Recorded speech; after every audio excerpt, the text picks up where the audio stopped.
로마서 12장을 보면 너는 이 세대를 본받지 말고 오직 마음을 새롭게 하여 변화를 받아 하나님의 선하시고 기뻐하시고 온전하신 뜻이 무엇인지 분별하도록 하라는 구절이 있습니다. 여기에 하나님의 뜻의 속성 세 가지를 보여줍니다. 그것은 하나님의 뜻은 첫째로 선하고, 둘째로 기뻐하시고, 셋째로 온전하다는 것입니다. 이 모든 것은 긍정적인 의의입니다. 여기 어디도 하나님의 뜻은 무섭다라든가, 하나님의 뜻은 괴롭다라든가, 어렵다라든가, 알쏭달쏭하다라든가, 아니면 알 수 없다라든가, 불가지론적이라든가, 이런 어휘가 없습니다. 하나님의 뜻은 선하고 기뻐하시고 온전한 것입니다. 성경이 증언하는 하나님의 뜻이 그렇습니다.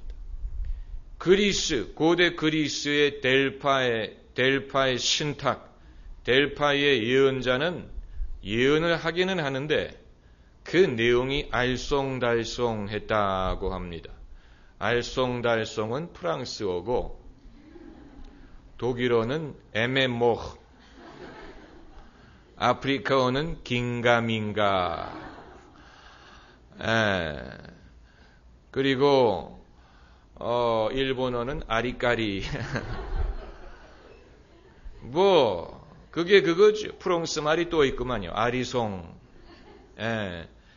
그 히브리가 아니고 그리스의 이 예언자들의 말은 알쏭달쏭해서 이게 이렇게 해석할 수도 있고 저렇게 해석할 수도 있고 그랬다고 하지만 하나님의 뜻은 선하고 기뻐하시고 온전하다.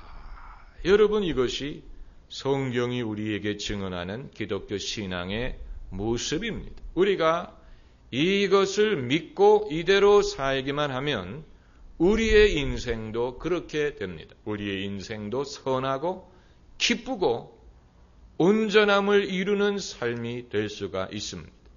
이것은 세상 사람들에게는 너무 생소한 개념이기 때문에 그들은 결코 이해하지 못할 것입니다.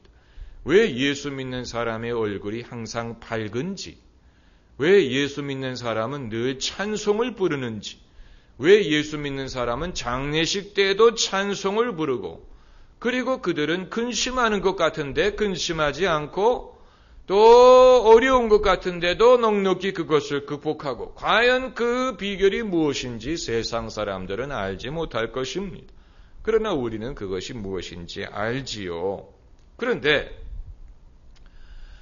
그 로마서 12장에 있는 그 말씀의 하나님의 뜻의 세 가지 속성을 하나님 뜻의 세 단계로 해석하는 사람들이 있습니다. 마치 세 개의 원을, 세 개의 동그라미를 이렇게 포개 놓은 것처럼 작은 동그라미, 그 바깥에 더 큰 동그라미가 있고 그 바깥에 더 큰 동그라미가 있는 것처럼 하나님의 뜻에도 이같이 세 단계가 있는 게 아니겠느냐 해서 가장 큰 동그라미가 바로 하나님의 선한 뜻이다. 이렇게 해석을 합니다. 하나님의 선한 뜻, 그건 하나님이 허락하는 가장 넓은 영역을 말하는 것입니다. 선한 뜻, 그리고 이제 그 속에 조금 더 작은 동그라미가 있는데 그것은 선한 것뿐만이 아니고 하나님이 기뻐하시는 뜻이다. 이렇게 하고 그 가운데 또 더 작은 동그라미가 있는데 그것은 하나님이 보시기에 온전한 뜻이다. 이제 하나님의 뜻의 세 단계가 있다. 이런 주장을 하는 사람들이 있습니다. 그러니까 하나님 보시기에 선하다고 해서 다 기뻐하는 건 아니고 하나님이 기뻐하신다고 해서 다 온전한 건 아니고 선하기도 하고 기뻐하시기도 하고 온전한 그런 뜻이 있고 또 그렇지 않은 것이 있다. 이제 이것은 상당히 법조인적인 성경 해석입니다. 상당히 변호사적인 성경 해석입니다. 이것은 어떻게 하면 우리가 빠져나갈 구멍을 더 넓힐까? 이걸 생각하는 것입니다. 어떻게 하면 내가 빠져나갈 그 틈을 더 널리 찾을까? 그러니까 온전하지는 않고 하나님이 기뻐하지는 않지만 그럼에도 하나님이 허락하시는 그 범위가 어디일까? 이걸 찾는 얌체의 마음이라고도 볼 수 있습니다. 여러분 안 웃으시는 걸 보니까 이해가 안 되는 것 같은데, 그러니까 얼마나 하나님의 뜻을 옳게 생각을 하면 온전하지는 않고 기뻐하시지는 않더라도 그래도 하나님이 허락하는 그런 범위가 있지 않겠느냐, 이런 식으로 생각하는 사람들이 있는데 오늘 본문 말씀도 그렇게 해석할 수 있지 않을까, 그런 생각을 해봅니다. 1절 말씀에 하나님이 이스라엘 백성에게 명하시는 세 종류가 나오기 때문에 그렇습니다. 여기에 명령과 규례와 법도 세 단어가 등장합니다. 하나님이 당신의 백성에게 명령, 규례, 법도, 왜 세 종류가 나올까? 이 세 종류가 어떻게 다를까? 그냥 단어를 하나만 쓰면 섭섭하기 때문에, 심심하기 때문에 똑같은 뜻을 가진 단어를 세 개를 골라서 쓴 것이냐, 아니면 여기에 뭔가 차이가 있느냐? 차이가 있을 수 있습니다. 그 구속력에 있어서, 그 긴급성에 있어서 차이가 있을 수가 있습니다. 나라의 법에도 형법이 있고 또 민법이 있고 또 교통법이 있는 것처럼 형법을 어기면 감옥에 가지만 교통법을 어기면 벌금 내는 것으로 끝나지요. 똑같은 법규는 법규지만 그 국가가 그것을 요구하는 데 있어서 차이가 있다는 것입니다. 저하고 차를 타신 분들은 아시겠지만 저는 벨트를 안 맵니다. 그 자랑할 건 아니지만 매면 그러지 않아도 매인 인생인데 차를 타면서까지도 벨트에 매이고 싶지 않아요. 그래서 안 매고 탑니다. 그런데 제 차가 벨트를 매지 않으면 소리가 납니다.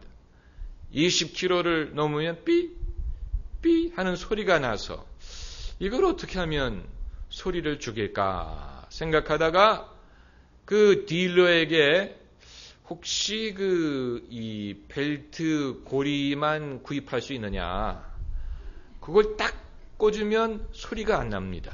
그래서 그 벨트 고리만 좀 보내달라고 해가지고 그거를 꽂으니까 소리가 안 납니다.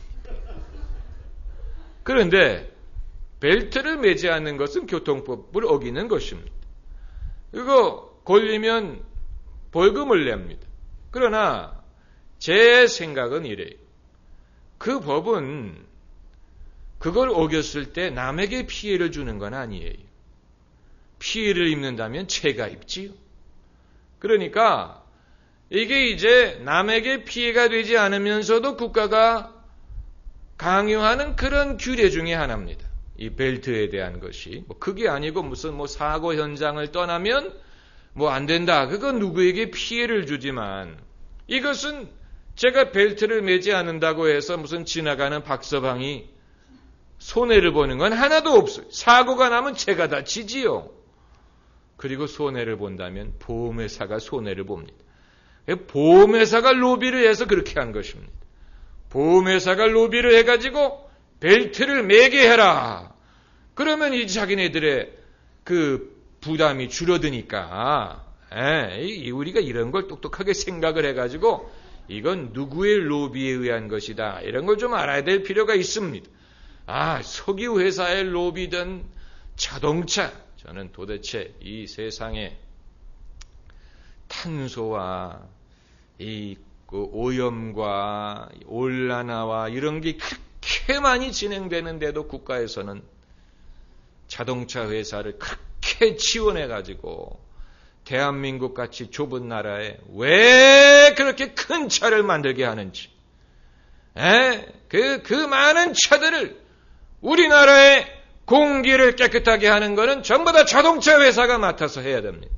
왜냐하면 자동차 회사들이 국민에게 큰 차를 팔아먹어가지고 그동안에 돈을 벌고 그 결과로 환경이 나빠졌기 때문에 환경을 개선하는 일은 자동차 회사와 석유 회사들이 나서서 해야 됩니다.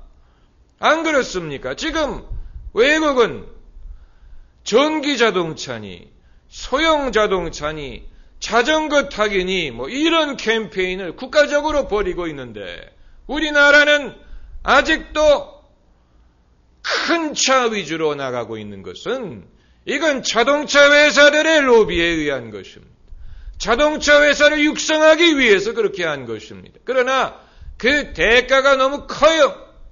도대체 길도 좁고 나라도 좁고 땅도 좁고 주차장도 좁은데 왜들 그렇게 큰 차들을 몰고 다니시는지.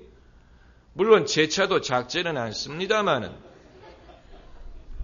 제가 예배 시작하기 전에 창밖을 내다보면 교인들이 차를 몰고 교회에 오는 모습을 볼 수 있는데 위에서 내려보면 차들이 사람의 사이즈에 비해서 얼마나 큰지 그게 보입니다.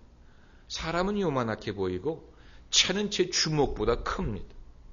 그런데 전부 다 한 사람씩 그 차를 몰고 와가지고는 주차장에 대지를 못해가지고 들어갔다 나왔다 들어갔다 나왔다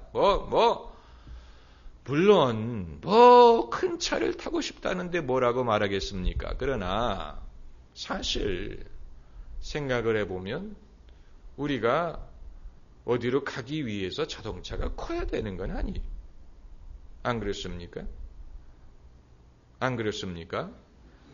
특별히 앞으로 휘발유 값이 점점 올라가고 환경이 오염된다면 우리는 반대 방향으로 가야 됩니다.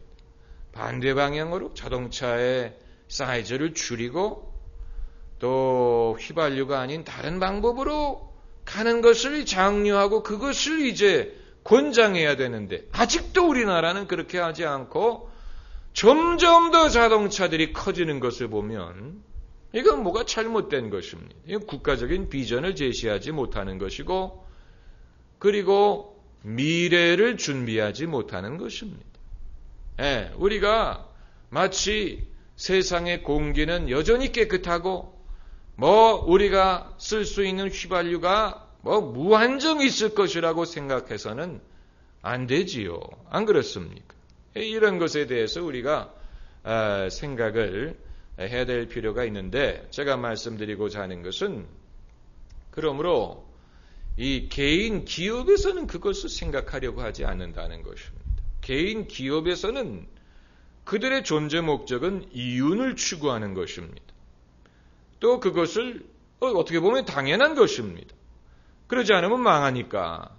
그러나 그렇기 때문에 이제 국가에서 장래를 내다보고 기업에도 유익하면서도 동시에 국가적으로 또 환경이든 경제든 모든 면으로 유익한 것을 할 수 있는 이러한 감독 내지는 리더의 역할을 하는 것이 바로 그게 리더입니다. 그렇지 않습니까?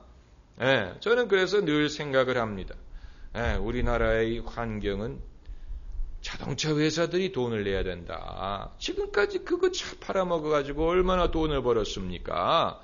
그러면서 점점 더 큰 차들만 만드는 걸 보면 여러분 무슨 외국의 BMW니 이런 회사들도 요즘 경기가 안 좋습니다.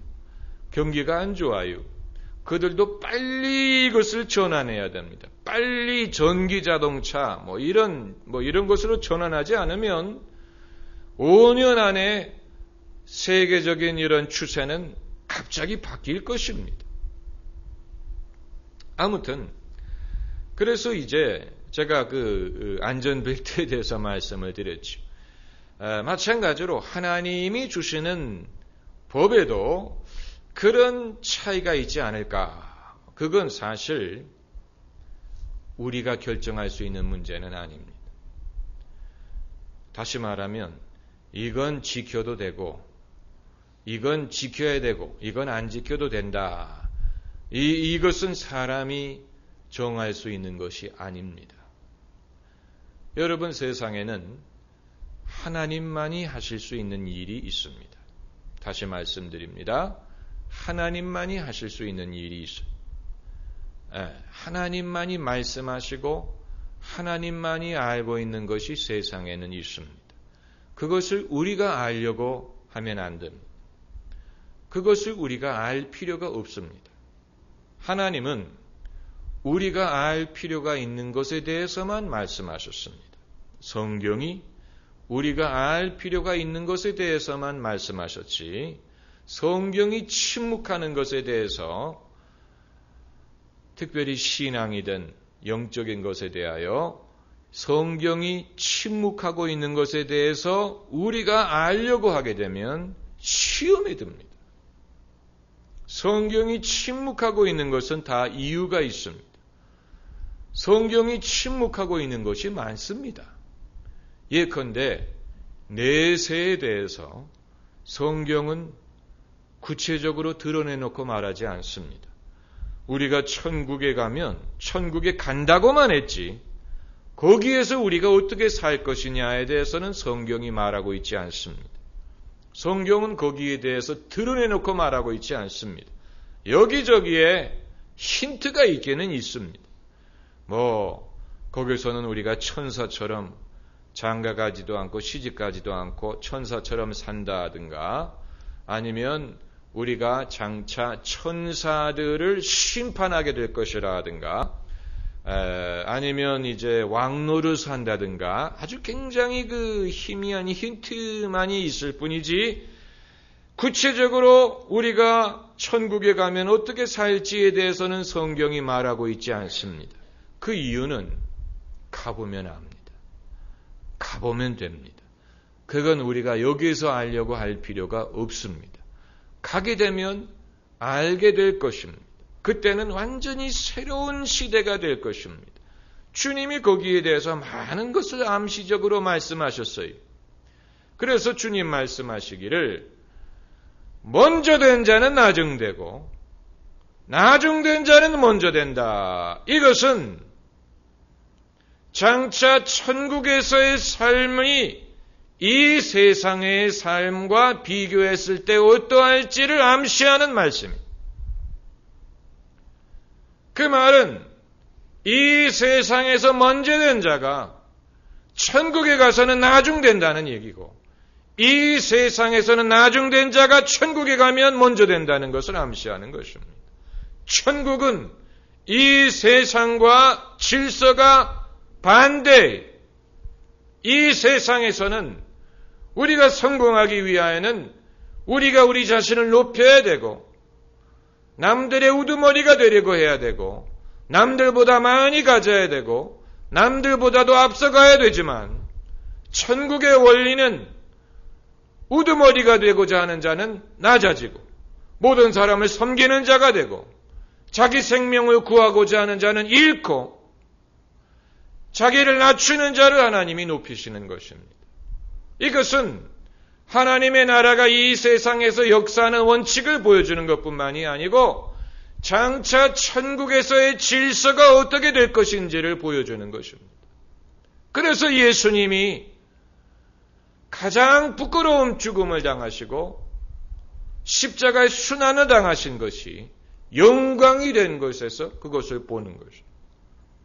예수님이 가장 낮아지고 순환을 당하시고 부끄러운 죽음을 당하시고 순종하셨더니 하나님 아버지가 예수님을 가장 높이시고 모든 이름 위에 뛰어난 이름이 되게 하신 것이, 예수님 한 분에게 일어난 것은 우리 모두가 경험하게 될 것을 집약적으로 보여준다고 생각하면 됩니다.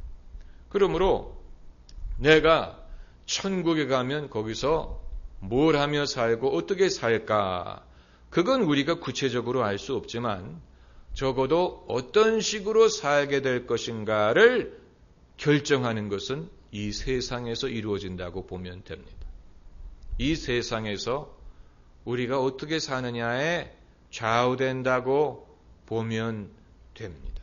그렇기 때문에 그리스도인은 모든 보상을 이 세상에서 다 받으려고 하면 안 됩니다. 모든 상급을 이 세상에서 다 누리려고 하면 안 됩니다. 영광을 이 세상에서 다 누리려고 하면 안 됩니다. 그리고 불신자들처럼 평안 위주로, 호강 위주로, 성공 위주로 사는 것을 인생의 목적으로 삼아서는 안 되고, 모든 그리스도인은 적어도 하나님의 나라를 위하여 뭔가 참고 인내하고 고생하는 것이 한두 가지는 있어야 됩니다. 할렐루야. 아주 중요한 것입니다. 아주 중요한 것입니다. 모든 그리스도인은 하나님의 나라를 위하여 이 세상에 사는 동안에 뭔가 고생하고 수고하고 인내하는 면이 있어야 됩니다. 만약에 여러분에게 그것이 없다면 달라고 기도해야 됩니다. 요한 웨슬리가 이 하루는 말을 타고 전도하러 가다가 묵묵히 기도를 하면서 생각하니까 자기가 최근에 고난이 별로 없었어요. 자기의 삶에 시련이 별로 없었어요. 그래서 요한 웨슬리가 말에서 내려가지고 숲속에 들어가서 기도하기 시작했습니다. 하나님, 제가 최근에 무슨 죄를 진 게 있습니까? 왜 근래에 와서 저에게 고난이 하나도 없습니까? 제가 뭘 잘못하고 있습니까? 큰 소리로 그렇게 기도를 하는데 누가 지나가다 그 기도 소리를 듣고 한심하니까 그 숲에다 대고 돌을 던졌어요. 그랬더니 요한 웨슬리가 하나님 감사합니다 그러더라네. 여러분에게 우스갯소리 같지만 생각해보면 뼈가 있는 말입니다. 요한 웨슬리는 진짜 예수쟁이입니다. 요한 웨슬리는 이 세상에서 의롭게 살려고 하는 자는 고난을 당한다는 원칙을 알고 있어요. 그렇기 때문에 자기의 삶에 고난이 없다는 얘기는 불의하게 살고 있다는 것을 알고 본 것입니다. 내가 지금 불의하게 살고 있기 때문에 나에게 고난이 없는 게 아니냐. 하나님, 내가 뭘 잘못하고 있습니까? 그렇게 생각한 것입니다.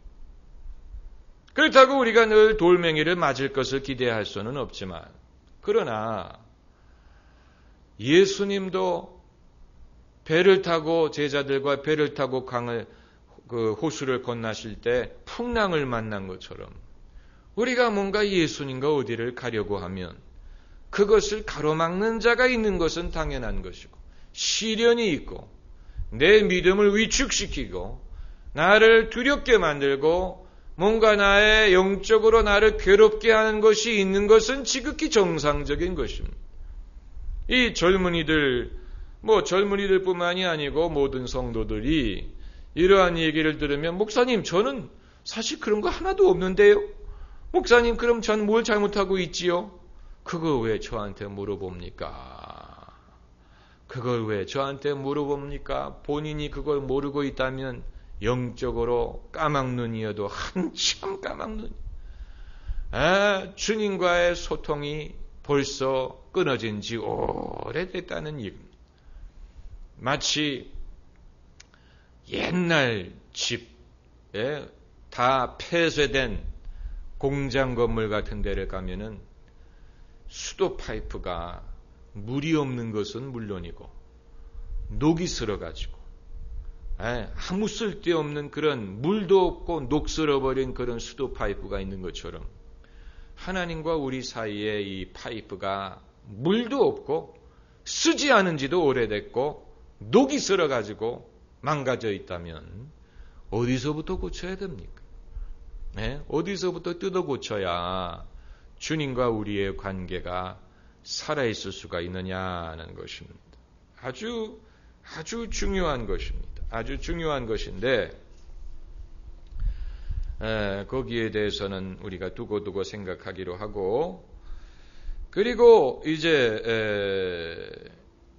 여기에 대해서 약간의 신학적인 해석이 필요합니다. 여기서 명령이라 하면 영어로 하면 commandment, 계명이란 말입니다. 조금 전 5장에 10계명이 등장했지요. 그렇기 때문에 명령이란 말은 아마도 10계명을 지칭하는 것이라고 봅니다. 그러면 왜 추가의 규례와 법도가 등장하느냐? 나는 하나님이 10개의 계명을 주신 줄로 알았는데 그 이외에 또 다른 계명들이 있다는 얘기냐? 그래서 10계명이 아니고 100계명, 1000계명이 되느냐? 그건 아니고 이제 앞으로 등장하는 모든 규례는 그 10가지를 해석하고 그 10가지의 구체적인 적용이라고 보면 됩니다. 예컨대 너는 내 앞에 다른 신을 두지 말라. 이게 제1계명이지요. 그러나 그 계명을 우리가 어떤 식으로 적용하고 어떻게 해석해야 되느냐, 그건 좀 막연할 수 있습니다.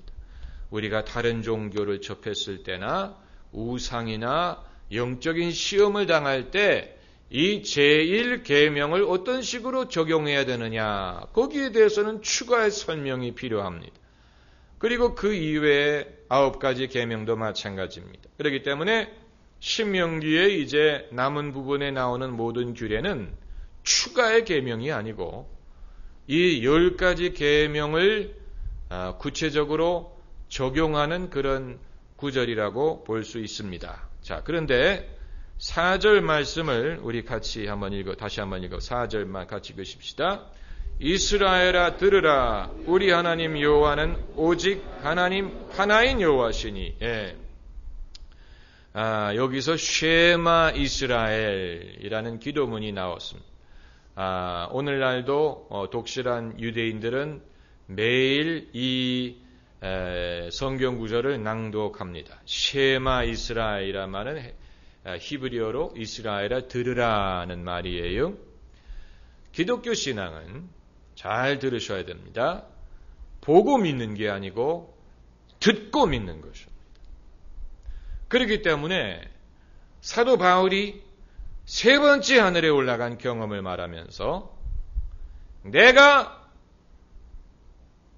말할 수 없는 것을 들었다라고 했지, 말할 수 없는 것을 봤다고 하지 않았어요. 아주 중요한 것입니다. 우리는 누가 천국에 가봤다 하면은 뭘 봤냐라고 물어보죠. 천국이 어떻게 생겼더냐, 뭘 봤냐. 그러나 사도 바울은 자기가 뭘 봤다고 얘기하지 않고 들었다 그랬어요. 말할 수 없는 것을 들었다. 그게 진짜 천국 본 사람의 얘기입니다. 진짜 천국 본 사람은 본 것 위주가 아니에요. 하나님은 보는 것 위주로 계시하시지 않습니다. 왜냐하면 믿음은 들음에서 오는 것이기 때문에. 그렇기 때문에 이스라엘 민족이 오늘날도 낭독하는 성경 구절이 이스라엘아 보아라가 아니고 들으라. Hear, O Israel. Hear. 하나님을 들어라. 그리고 이제 하실 말씀이 우리 하나님 여호와는 오직 하나인 여호와시니. 한번 따라해보세요. 오직 하나인 여호와시니. 이게 바로 유일신 사상입니다. 유일신 사상. 하나님은 한 분이라는 것. 하나님은 한 분이라는 사상. 오직 하나인 여호와시니. 이스라엘 신앙의 놀라운 점이 바로 이것입니다. 아주 놀라운 것입니다. 그 당시에 3500년, 4000년 전에 이스라엘이 이와 같은 신앙을 갖고 있었다는 것은 놀라운 것입니다. 왜냐하면 21세기인 지금도 유일신의 개념이 없는 종교가 많습니다.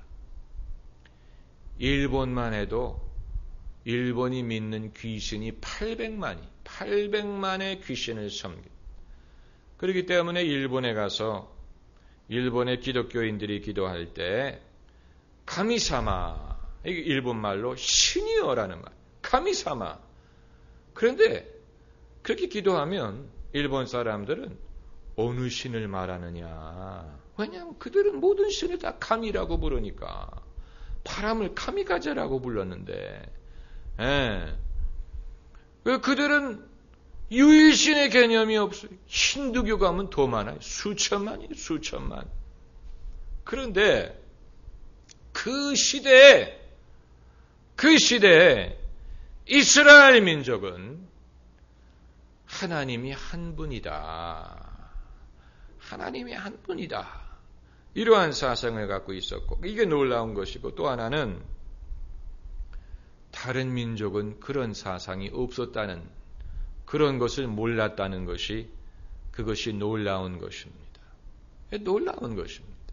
여러분, 우리가 제가 목사로서 성도들에 대하여는 이제 하나님의 말씀을 가르치는 그런 입장이 있지만, 동시에 이 시대에 하나님의 종으로서는 기독교의 진리를 수호해야 될 책임이 있습니다.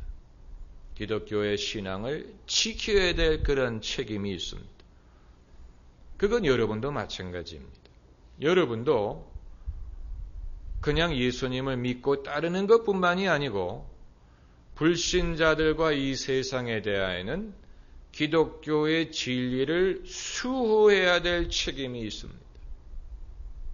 그래서 누가 기독교의 진리에 대해서 반박을 한다든가 그릇된 것을 가르친다든가 여러분의 자녀에게 누가 진화론을 주입하려고 한다든가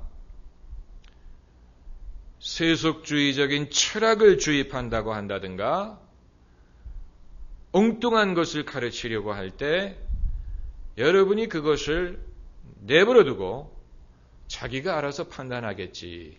이렇게 생각하면 여러분은 적어도 예수 믿는 부모로서의 사명을 감당하지 못하는 것입니다. 부모의 역할을 포기하는 것입니다. 제가 조기 유학에 대해서 부정적인 입장을 갖고 있는 이유가 바로 그것입니다. 조기 유학을 보내는 것을 얼마든지 이해할 수 있습니다. 얼마든지 이해할 수 있습니다. 다만 적어도 자식이 자기 스스로 판단하고 자기의 믿음을 스스로 챙기게 될 때까지는 그 자식의 믿음을 가르쳐야 될 책임이 부모에게 있습니다. 애비애미에게 있습니다. 그 애비애미에게 자식의 신앙을 가르쳐야 될 책임이 있습니다. 그런데 어린 나이에 그 아이가 아직도 좌우를 분별치 못하는 나이에 애를 떠나보내게 되면 그리고 그 신앙교육을 어느 누구에게도 맡기지 못하게 되면 그것은 그 자식에게 신앙을 가르쳐야 될 부모의 사명을 버리는 것입니다. 포기하는 것입니다. 여기에서 적어도 애가 자기 앞가림을 할 때까지는 옆에 데리고 오늘 본문에 있는 것처럼 길을 갈 때나 앉았을 때나 누웠을 때나 부지런히 가르치라. 따라해보세요. 부지런히 가르치라. 그냥 가르치는 게 아니고 부지런히 가르치라. 부지런히 가르쳐야 됩니다. 왜냐하면 세상은 우리가 원치 않아도 세상적인 가치를 자녀들에게 부지런히 가르칩니다. 24시간 가르칩니다. 끊임없이 가르칩니다. 그렇기 때문에 여기에 맞서기 위해서는 우리도 우리 자녀에게 부지런히 가르쳐야 될 책임이 있습니다. 애들이 말을 배우기 전에 아멘, 하나님, 예수님, 기도 이거 가르쳐야 됩니다. 애들이 말 배우기 전에 아멘, 할렐루야, 예수님, 기도 가르쳐야 됩니다. 그걸 소홀히 여기면 안 됩니다. 그리고 이제 자기 스스로 생각을 하기 시작하면 그때부터는 강요가 아니고 주입식이 아니고 대화를 통해서 계속해서 가르쳐야 됩니다. 네가 요즘에 관심이 있는 것이 무엇이냐. 제가 저희 아이와 어떤 영화를 보러 갔는데 무슨 영화였는지 적벽 대전이었던 것 같아요. 적벽 대전을 보러 갔는데 거기에 럽씬이 나오니까 그런 게 있는 줄도 몰랐죠. 럽씬이 나오니까 저는 괜찮은데 저희 아이가 민망해가지고 고개를 푹 숙이고 있더라고요. 그래서 야 임마 이런 거 없으면 영화가 아니야. 이런 거 없으면 영화가 아니야. 이렇게 얘기를 했는데 이제 성이라는 것을 생각하는 나이가 되기 때문에 어떻게 해서든지 거기에 대해서 대화의 물꼬를 터야 됩니다. 그게 아니고 성에 대해서는 네가 스스로 배워라.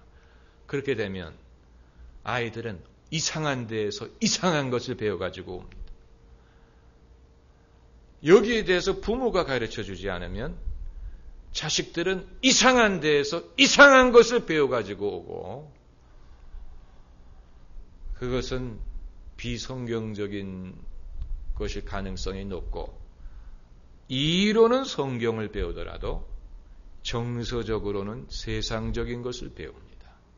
이론은 성경적인 것을 가르쳐 주어도 정서적으로는 벌써 본인이 좋아하는 것, 탐닉하는 것, 또 좋게 생각하는 것, 바람직하다고 보는 것, 행복하다고 보는 이런 모든 것들이 세상에 의해서 좌우되는 것입니다. 이미 정서적으로 세상적으로 입력이 되어 있습니다. 저런 게 아름다운 거구나. 저런 게 남자든 여자든 저렇게 하는 것이구나. 사람들이 저런 것을 좋아하는구나. 사람들이 저런 것에 매력을 느끼는구나 하는 것을 그게 입력되는 것. 그건 이론이 아니에요. 그건 이론이 아니. 교회가 가르쳐주는 이론은 빤합니다. 결혼하기 전에는 관계 갖지 말아라. 죄 짓지 말아라. 여자를 보고 마음에 음란한 생각을 품지 말아라. 이건 빤하지요. 교회에서 가르쳐주는 것. 그런데 문제는 그게 별로 도움이 안 된다는 사실이에요. 죄의식만 심어줍니다. 네, 죄의식만 심어주지요. 결혼하기 전에는 하지 말아라. 그 옛날 수천 년부터 가르쳐 주던 거니까. 그러나 요즘의 아이들은 그런 말 들으면 피식 웃을 것입니다.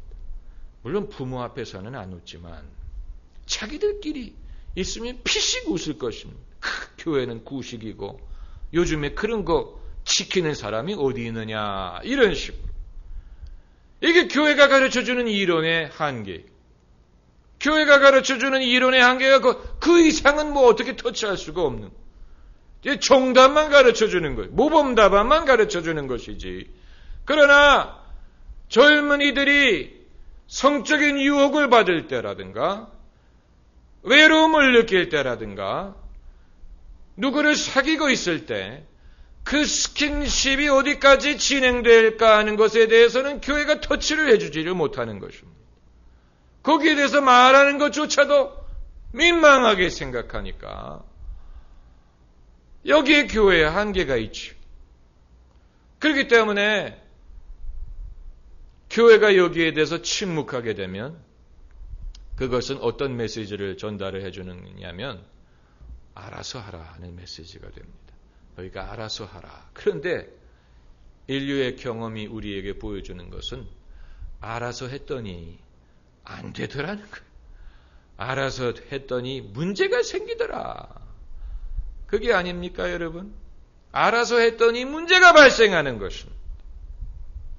이런 면에 있어서 이슬람은 기독교보다도 교리적으로나 신학적으로나 철학적으로나 상식적으로나 모든 면에서 뒤떨어졌지만 그러나 실천적인 면에서는 이슬람은 기독교보다도 더 효율적입니다. 사회 통제가 잘 되고 도덕적인 문제가 통제가 잘 되는 종교입니다. 왜냐하면 이슬람은 남녀의 자유로운 교제를 규제하고 여자가 히잡이라고 하지요. 얼굴을 가리고 머리를 가리게 하고 노출을 금하고 이러한 것을 종교와 국가의 차원에서 강요하는 것이 시대에 뒤떨어졌지만 그럼에도 적어도 국가의 도덕을 통제하는 데 있어서는 기독교보다도 훨씬 더 성공적입니다. 훨씬 더 성공적이고 효과적. 일부 다처제만 제외하고. 그러나 적어도 그들은 자기의 사회를 통제하는 데는 성공하지 않았습니까? 그러나 기독교 문명은 여기에서 근본적으로 무너졌기 때문에 이슬람이 기독교를 볼 때 너희가 무슨 자격으로 우리에게 참견하느냐 이렇게 말하면 우리가 대답할 말이 없는 것입니다. 왜냐하면 기독교 문명은 여기에 있어서 무너졌기 때문에 무너져 버렸어요. 왜 예수님이 지키기 어려운 말씀을 하셨느냐? 너희가 여자를 보고 마음의 음욕을 품는 자마다 이미 간음을 했다. 왜 예수님이 그렇게 불가능한 말씀을 하셨느냐? 이 도덕적인 문제는 보는 데서부터 시작한다는 것을 지적하신 것입니다. 여기에서부터 시작되는 것이고 마음에서 시작되는 것이기 때문에 그만큼 이것이 어려운 문제라는 것을 보여주신 것입니다. 그렇기 때문에 부지런히 가르치라 그랬어요. 오늘 본문 말씀을 우리가 잘 봐야 됩니다. 부지런히 7절에 내 자녀에게 부지런히 가르치며 이미 다 컸는데 어떡합니까? 그래도 지혜를 구해서 하면 됩니다. 지혜를 구해서 하시기를 바랍니다. 제가 대학교 다닐 때 제가 나온 대학에 대해서 정이 없는 이유는 교수들 중에 신앙이 있는 놈을 한 놈도 못 봤어요. 가톨릭은 예외고 유태인은 예외예요. 그러나 교수들 중에 신앙이 있는 사람을 한 사람도 못 보고 오히려 강의 시간에 기독교 신앙을 노골적으로 폄하하고 흉보는 사람들을 많이 봤기 때문에 청남이가 없어요.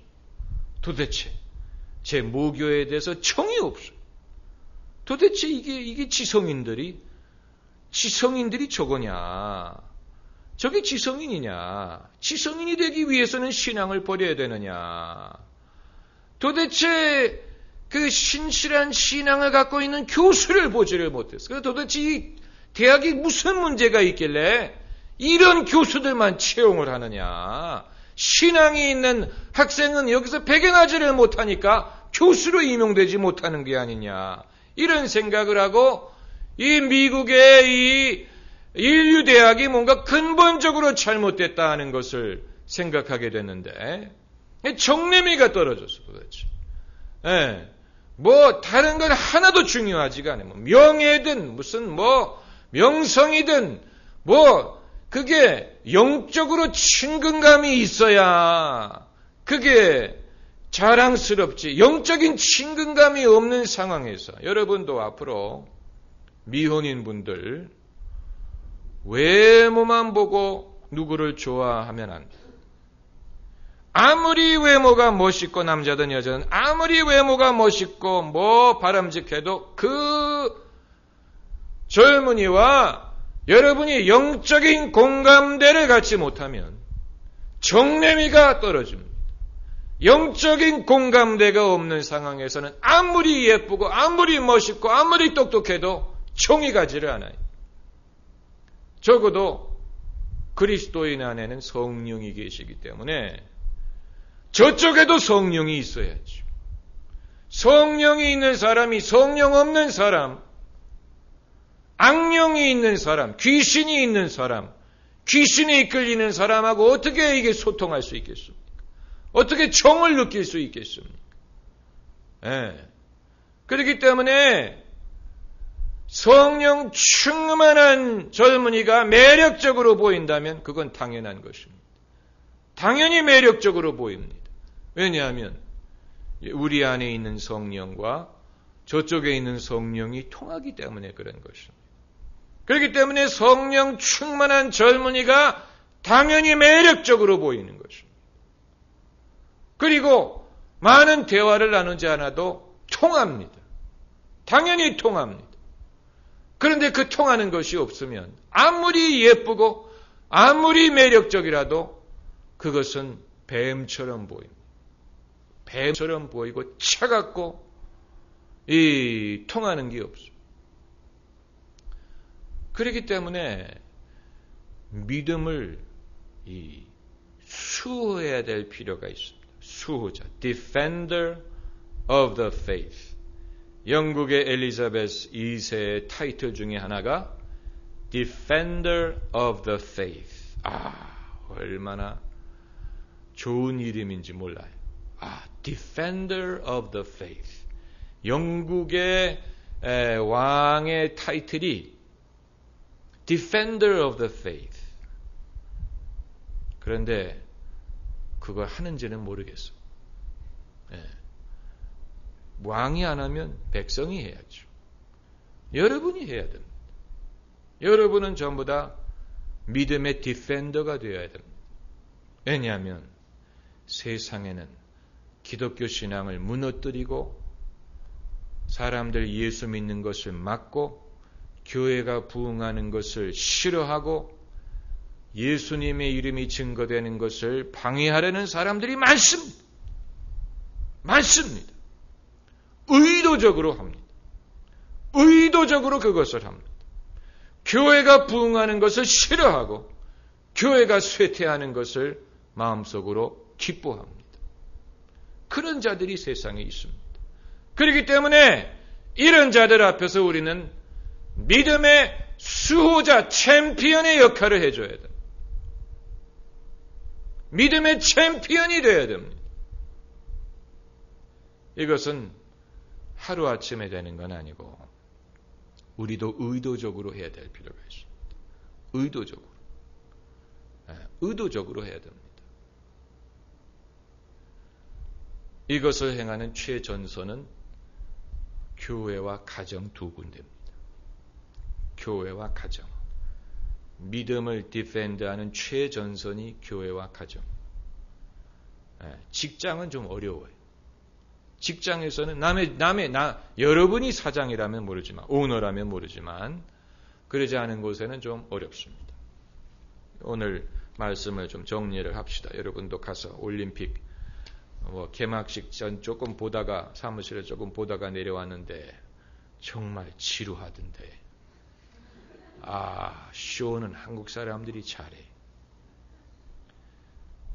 제가 보니까 중국은 이 불꽃놀이를 컨셉으로 삼은 것 같아요. 사방에서 불꽃놀이를 터뜨리는데 그것도 한두 번은 멋있는데 계속해서 불꽃놀이 그리고 색깔을 잘못 정한 것 같아요. 이 빨간색을 주제로 삼았는데 사실 좀 촌스럽습니다. 중국의 시뻘건 색깔은 좀 촌스럽습니다. 사방이 시뻘건 옷도 시뻘건색, 마스크도 시뻘건색. 그리고 우리끼리 얘기지만 왜 개막식을 2008년 8월 8일 베이징 시간 오후 8시로 삼았느냐? 8이라는 숫자가 그들에게는 럭키 넘버. 아무리 미신을 믿어도 그렇게까지 8, 그들에겐 8이 아주 럭키 넘버예요. 그래서 그냥 8로 간 거예요. 2008년 8월 8일 오후 8시. 그렇게까지 미신적으로 갈 필요 있습니까? 그렇게 해야 운이 있다고 생각합니까? 그게 생각해보면 좀 한심하지 않아요? 그렇게까지 운을 따질 필요가 있습니까? 그렇게 해야지 운이 있을 거라고 생각한 2008년 8월 8일 오후 8시 그렇게 하면 운이 있는 거라고 생각하고 시뻘건색, 왜 그 사람들이 시뻘건색을 좋아하는지 아세요? 시뻘건색에는 돈이 모인다고 옛날부터 생각했어요. 재물은 시뻘건색을 좋아한다고 생각했어요. 중국집 가면 전부 다 시뻘건 바탕에다가 이 붓글씨 써놓은 게 그겁니다. 시뻘건 색깔. 운이 좋은 색깔. 이게 여러분 예수님을 알지 못하면 이런 데에 이끌리게 됩니다. 예수님을 모르는 사람은 그걸 쫓아갑니다. 남의 나라 얘기지만 이 대국의 모습을 보여주려고 하지만 그러면서도 그렇게 미신에 좌우되는 것을 보면 결국 사람의 통을 크게 하는 것은 믿음밖에 없습니다. 할렐루야. 나라의 규모가 통을 크게 하는 게 아니고 인구의 숫자가 사람의 통을 크게 하는 게 아니고 경험이 사람의 통을 크게 하는 게 아니고 믿음이 사람과 민족의 통을 크게 할 수 있습니다. 이 한 가지만 여러분이 듣고 가셔도 수지 맞은 것입니다.